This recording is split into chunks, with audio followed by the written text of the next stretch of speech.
இலக்கிய வட்டத்தில் தமிழ் அறிஞர்களுக்கு எனது பணிவான காலை வணக்கம். குரல் வாழ்த்து.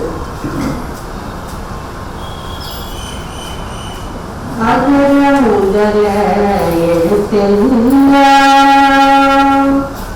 அகர முதல எழுத்தெல்லாம், ஆதி பகவன் முதற்றே உலகு. அகர முதல எழுத்தெல்லாம், முப்பத்தனை கூடி உணர் பிரித்தல் அறித்தே புலவர் தொழில். மனதில் செய்தான் மானடி செய்தார்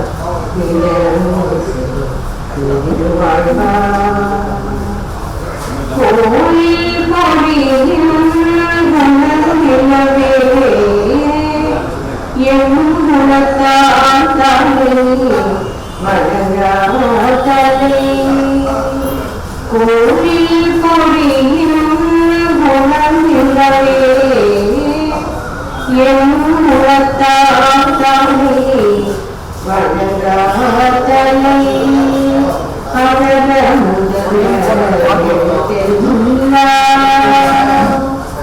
சந்தர்ப்பங்களே, இலக்கிய வட்டத்தினுடைய 498வது கூட்டம் இன்றைய தினம் இங்கே இறுதியை துவங்குகிறது. இந்த இலக்கிய வட்டத்திலே ஒரு முறை மாமை அவர்கள் குறிப்பிட்டார்கள், நூற்றாண்டு விழா நாயகர்களாக தேர்ந்தெடுத்து போடுங்கள் என்று சொன்னார். அதிலே நாங்கள் ஒரு வேடிக்கையும் மாமணி செய்தார். நாரதுரைக்கனுடைய நூற்றாண்டு என்றும் சேர்த்தார். நாரதுரைக்கனு நூற்றாண்டு இப்பொழுது இல்லையே என்று நான் சொல்லுகிற போது, போடுங்க செய்தி போய் சேரட்டும் என்று வேடிக்கையாக சொன்னார். அதனுடைய விளைவு என்னன்னா, விடுதலையிலே அந்த செய்தியை போட்டு நாரதுரைக்கனுடைய நூற்றாண்டு என்ற செய்தியை போட்டார்கள். இன்னும் கூடுதல் பலன் கிடைத்தது. அந்த அளவுக்கு நூற்றாண்டு விழா நாயகர்களை தேடி தேடி நாங்கள் பாராட்டுகிற வழக்கம். அந்த வகையிலே தற்செயலாக நான் ஒரு 6 மாதமாக சீனி குலசேகரன் அவர்கள் இடத்திலே சொல்லிக்கொண்டே இருப்பார். டி.எம். சௌந்தரராஜன் நூற்றாண்டு விழா இருக்கிறது, தீகாசி நூற்றாண்டு விழா இருக்கிறது, RS மனோகருடைய நூற்றாண்டு விழா இருக்கிறது என்று சொல்லிக்கொண்டே இருப்பார். நானும் பார்த்து கொண்டுதான் இருக்கிறேன் என்று சொல்லுவேன். இது இலக்கிய வட்டம் 1980 ஆகஸ்ட் மாதத்திலே துவக்கப்பட்ட அமைப்பு. இந்த இலக்கிய வட்டம் இன்றைய தினம் 498 கூட்டங்களை நிறைவு செய்திருக்கிறது. மாதம் ஒரு கூட்டம். இடையிலே கொரோனா காலகட்டத்தில் விடுபட்டது. அதற்கு இடையிலே 3 முறை எங்களுக்கு தடை வந்தது. அந்த தடைகளெல்லாம் இங்க இருக்கிற தலைமை ஆசிரியர்கள் தகத்தெறிந்து, நீங்கள் நகர்த்துகள் இலக்கிய வட்டத்தை இயன்றவர்கள் ஒத்துழைப்பு தந்தார்கள். அதனுடைய விளைவுதான் இன்றைய தினம் மாணவ செல்வங்கள்லாம் இங்கே பங்கேற்கிறார்கள். இன்னும் தலைமை ஆசிரியருடைய அனுமதியுடன் திரளான மாணவர்கள் அவர்களுக்கு ஊக்குவிக்கின்ற வகையிலே நாம் இன்னும் செயல்படுவோம் என்ற அந்த செய்தியை சொல்லி, முதல்ல 3 முறை தடை வந்தாலும் அதையெல்லாம் நம்முடைய தலைமை ஆசிரியர்கள் மாற்றி நீங்கள் நடத்துங்கள் என்று கொடுத்தார்கள். அதனால் ஒரு அரசு பணியிலே அரசியல் சார்பு இல்லாமல், ஜாதி சாயம் இல்லாமல் ஒரு அமைப்பு நடக்கிறது என்றால், என்னை பொறுத்தவரையில் தற்பெருமைக்காக சொல்லவில்லை, இந்த இலக்கிய வட்டமாகத்தான் இருக்கும். இங்கே நான் அடிக்கடி சொல்வதை போல, கூடியது பொருளாக இருந்தாலும் சொல்ல வேண்டியது கடமை. இங்கே பங்கேற்காத அறிஞர்களே இல்லை என்று நான் அடிக்கடி குறிப்பிடுவேன். முத்தமிழ்காவலர் கியா.பி. விஸ்வநாதன் அவர்கள் இதே பகுதியில் அந்த பிற்பகுதியிலே பேசியிருக்கிறார். முத்தமிழ்காவலர் கியா.பி. விஸ்வநாதன் அவர்கள் அவருடைய 90வது விழாவை 90 இடங்களிலே ஏற்பாடு செய்திருந்தார்கள். அதில் இலக்கிய வட்டம் ஒன்று. அப்பொழுது மோளை குடிசை பகுதியாக இருக்கும். அங்கே அவர்கள் பேசியிருக்கிறார்கள். இதே அரங்கிலே பேராசிரியர் அன்பழகன் அவர்கள் இங்கே வந்து உரையாற்றிருக்கிறார்கள். அமைச்சராக இருக்கிற பொழுது, அவர் கல்வி அமைச்சராக இருந்த பொழுது இந்த அரங்கிலே, இதே அரங்கிலே பிற்பகுதியில் நாங்கள் மேடை அமைத்திருந்தோம். அன்று சோழா, மணன் போன்றவர்களெல்லாம் இங்கே வருகை தந்திருக்கிறார்கள். அப்படிப்பட்ட பெருமை வந்து பன்மொழி புலவருக்கு அப்பாவையார், அதே போல் சாமி சிதம்பரனாருடைய துணைவியார் அவர்கள் இங்கே வருகை தந்திருக்கிறார்கள். நாரதுரைக்கண்ணன் அவர்கள் இங்கே வருகை தந்திருக்கிறார்கள். SP முத்துராமன் போன்ற திரைப்படத்துறையை சார்ந்தவர்கள் இங்கே வருகை தந்திருக்கிறார்கள். ஆகவே திரைத்துறை, கலைத்துறை இந்த எல்லா துறைகளையும் சார்ந்தவர்கள் இங்கே வருகை தந்திருக்கிறார்கள். அரங்கம் சிறியதாக இருந்தாலும் கூட நாங்கள் நடத்துகிற அமைப்பிலே எல்லோரும் இங்கே பங்கு பெற்றிருக்கிறார்கள். அப்படிப்பட்ட வரலாற்று பெருமை வாய்ந்த இலக்கிய அமைப்பு இதுதான் என்பதில் நான் சொல்லிக் கொள்வதிலே பெருமை கர்வம் கொள்ளவில்லை, பெருமை கொள்கிறோம். காரணம், உங்களுடைய ஒத்துழைப்புத்தான், உங்களுடைய வருகைதான் என்கின்ற அந்த செய்தியை சொல்லி இந்த இலக்கிய வட்டத்தினுடைய இணையாக முகம் மாமை அவர்கள் முகம் என்ற இதழையும் இங்கே சீபா பாலசுப்ரமணியம் அவர்கள் வெளியிட்டார்கள். பக்கத்தில் இருக்கக்கூடிய தலைமை ஆசிரியர் அறையிலே எனக்கு நன்றாக நினைவு இருக்கிறது. அவர் அந்த துண்டை போட்டு அந்த கோடு அதை போட்டுட்டு அவர் இங்கே வந்து உரையாற்றிய அந்த காட்சி, அப்பொழுது முகம் அட்டைப்படம் தான் சாதாரண வரும், அதை அவர் கொடுத்து வெளியிட்ட காட்சியும் இதே இங்கே இலக்கிய வட்டத்தில் தான் நடைபெற்றது.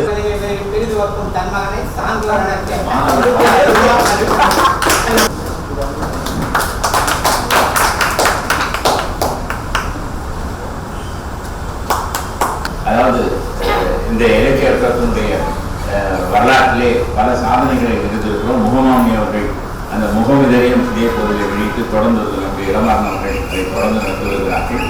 பல்வேறு சிறப்புகள் இந்த இலக்கிய வட்டத்திற்கு உண்டு என்றாலும் RS மனோகருடைய விழாவினை நடத்த வேண்டும் என்று நான் முயற்சி செய்தோம்.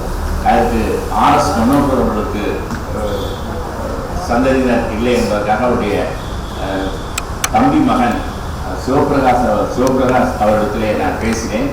அவர் வந்தால் மிக சிறப்பாக இருக்கும் என்பதற்காக வலியுறுத்தினேன். அவர் இன்று வர முடியாத ஒரு சூழல், நீங்கள் நடத்துங்கள், செய்தியெல்லாம் கொடுங்கள், நான் பார்த்துக் கொள்கிறேன் என்று அவர் குறிப்பிட்டார். காரணம் அவர்களை அழைத்து நாம் பாராட்ட வேண்டும் என்பதற்காக அந்த எதுவும் செய்தேன். இருந்தாலும் அவர் உடனே நீங்கள் நடத்துங்கள், நான் பார்த்துக் கொள்கிறேன் அப்படின்ற செய்தியை சொல்லியிருக்கிறார். இன்னொரு கூட்டம் வருகிறேன் என்று சொல்லியிருக்கிறார்.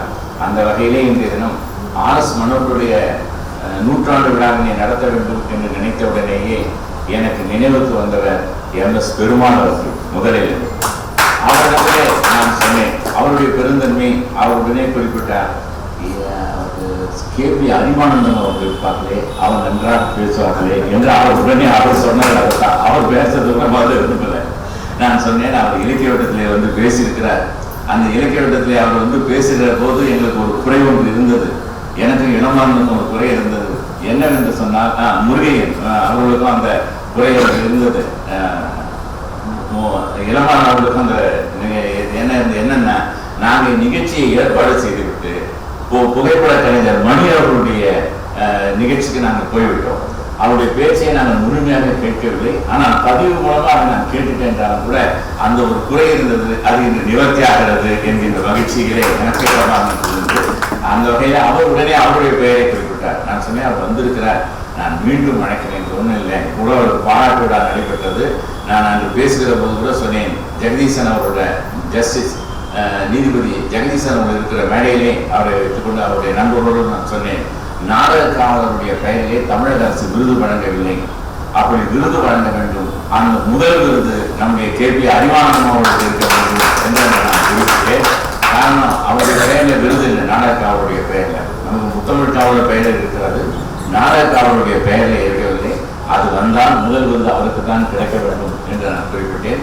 அதேபோல் கார்த்திகேயன் அவரிடத்திலே சொன்னேன், நீங்கள் நடிகர் இருந்தாலும் கூட இந்த நிகழ்ச்சியிலே நீங்கள் வந்து கலந்து கொள்ள வேண்டும், ஆனால் வாய்ப்பு நாங்கள் வந்து 10 நிமிடமும் கொடுப்போம் என்பதை அவரிடத்தில் நான் சொன்னேன். வாழ்த்துறை தானே, நான் வருகிறேன் என்று அவர் குறிப்பிட்டிருக்கிறார். அவரும் இங்கே வருகை வந்திருக்கிறார்கள். பாம்பே கண்ணன் அவர்கள் சொன்ன உடனே நான் வந்துடுறேன், நான் பேச்சாளன் இல்லை என்று அவர் முன்னே சொன்னார். நான் சொன்னேன், எனக்கு தெரியும் நீங்கள் வரணும், அதுதான் எனக்கு இன்றியமையாது, சரி நான் வருகிறேன் என்று அவர் குறிப்பிட்டு இங்கே வந்திருக்கிறார்கள். இவர்களை பற்றியெல்லாம் நான் பெருமையாக சொல்லிக் கொண்டிருந்தால் அவர்களுக்கு பேசுவதற்கான கால அவகாசம் குறையும் என்பதற்காக யாரும் வந்து குறைந்தவர்கள் அல்ல. நடிப்புத்துறை, இசைத்துறை, நாடகம், தொலைக்காட்சியிலே எவ்வளவு பேருக்கு வாய்ப்பு தந்திருப்பார். இந்த குடும்பமே நம்முடைய சுப்பிரமணியம் ஐயா அவர்களுடைய அந்த வழித்தோன்றர்கள் ஐயா MS பெருமாளாக இருந்தாலும் சுகிசிவம் அவர்களாக இருந்தாலும் மிகப்பெரிய சாதனையை இந்த தமிழ் சமுதாயத்திலே படைத்திருக்கிறார்கள். எனக்கு நல்ல வாய்ப்பு சுகிசிவம் அவர்களோடு நேற்று தினம் அந்த கம்மன் விழாவிலே நான் அவர்களுடைய இருக்கைக்கு பக்கத்திலே இருந்து பெருமை பெறக்கூடிய ஒரு வாய்ப்பு எனக்கு கிடைத்தது. அவருடைய மேல் பேச்சை பல இடங்களிலே சொல்லியிருக்கிறேன்.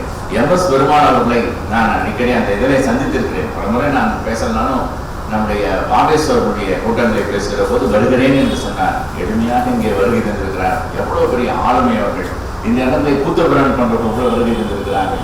அந்த வரிசையிலே ஐயா அவர்கள் இங்கே வந்தது எனக்கு பெருமை. அதுவும் 500 கூட்டத்துக்குள்ள அவர் வரணும்னு நான் நினைச்சேன். அவர் வருகை தந்திருக்கிறார்கள். இந்த செய்தியெல்லாம் சொல்லி நான் பேசிக்கொண்டே இருந்தால் நேபர் பாம்பிகா நான் ஒளி புத்தகம், அவருடைய மேடை நாடகம் அதெல்லாம் அது பெரியது. அவங்க பேசும்போதே அதை எடுத்து சொல்லிக்கொண்டால் நல்லா இருக்கும். காலத்தை நான் எடுக்கக்கூடாது என்பதற்காக KP அறிவானந்தம் அவர்கள் அவருக்கு நாடக வசனம் எழுதினவர், நடித்தவர், எம்ஆர்ஆரோட இருந்தவர். அதெல்லாம் அவர் சொல்லதான் நல்லா இருக்கும். நான் சொன்னா அது வேற விதமா போயிடும். ஏன்னா ஒரு முறை இது ஒரு துருக்கு மட்டும் சொல்லிட்டு போயிடும். ஒரு முறை நம்முடைய திருக்குறள் முனுசாமி அவர்கள் மேடையிலே பேசுவதற்கு அழைத்து விட்டு ஒருவர் சொன்னாராம்.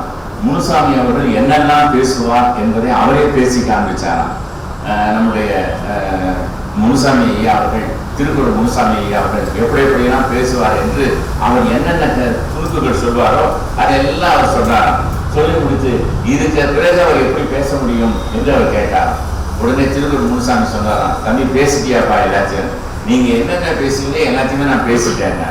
சரி பரவாயில்ல அப்படின்னு சொல்லிட்டு மேடைக்கு வந்தாராம். அவர் என்ன பேசினாரோ அதையே திருக்குறள் முனுசாமி சொன்னாராம். அரங்கம் அதிர்ந்ததான். அப்போ சொன்னாராம், இதுதான் திருக்குறள் முனுசாமி என்று அவர் சொன்னதாக ஒரு செய்தி உண்டு. காரணம் தான் கலைஞர். அவர் என்ன சொன்னாலும் எல்லாத்தையுமே அவர் பாணியில மறுபடியும் சொன்னார். அது மாதிரி அவர்கள் பாணியில் சொல்லுகிற போதுதான் அதற்கு பெருமைய வழிய நான் சொல்லுவது அது வேற விதமாக அமையும் என்பதற்காக அதை தவிர்ப்பேன். வேறதும் இல்லை. அவர்கள் காரணம் அதே நேரத்தில் அவங்க சொல்லுகிற போது அது உணர்ச்சி பூர்வமாக இருக்கும். நாம் சொல்லிவிட்டோமோ அது அதனுடைய சுவை குன்றிவிடும் என்பதற்காக சொல்கிறேன். அப்படி வருது. இங்கே கூட நம்முடைய திருக்குறள் முனுசாமி ஐயா அவர்கள் வந்திருக்கிறார்கள். அவருடைய திருமகனார்கள் வந்திருக்கிறார்கள். அவருடைய நூற்றாண்டையும் நம்ம எடுத்திருக்கிறோம். அந்த வகையிலும் அந்த சிறப்பு உண்டு. திருக்குறள் முனுசாமி போன்றவர்களும் இங்கே வந்திருக்கிறார்கள். அந்த வகையிலே வளர்க்கிறார்கள். என்னுடைய பேராசிரியர் பட்டுக்கோட்டையாருடைய ஆராய்ச்சி செய்தி சொல்கிற போது அவர் பகிர்ந்தார். அவரை எல்லாம் உருவாக்கிய பெருமை பேராசிரியர் ராமகுருநாதன் அவர்களை சார்ந்தது. நம்முடைய முத்துக்குமார், அபிநன் போன்ற பெரும் பெரும் படைப்பாளர்களை எல்லாம் உருவாக்கி தமிழ் சமுதாயத்துக்கு தருகிற ஏழ்மையும் அவருடைய பலரை உருவாக்குகிற ஆற்றல் பொருந்த நம்முடைய பேராசிரியர், அனைத்து இந்திய தமிழ் எழுத்தாளர் சங்கத்தினுடைய தலைவராக இருந்து எங்களை எல்லாம் வழிநடத்தக்கூடியவர் என் அவரும் வருகிறார்கள். ஏராளமான அறிஞர்கள் மக்கள் இங்கே வருகை தந்திருக்கிறீர்கள். அதே போல இந்த நாடகத்துடைய நடித்தவர்கள் சிலர் இங்கே வருகை தந்திருப்பார்கள். அதை உங்களிடம் கேட்டு அவரை நான் பாராட்டுகிறேன் என்று சொல்லி இந்த நிகழ்ச்சி வருகின்ற ஒவ்வொருவரையும் வருக வருக என்று வரவேற்று நிறைவேறுகிறேன். நன்றி, வணக்கம்.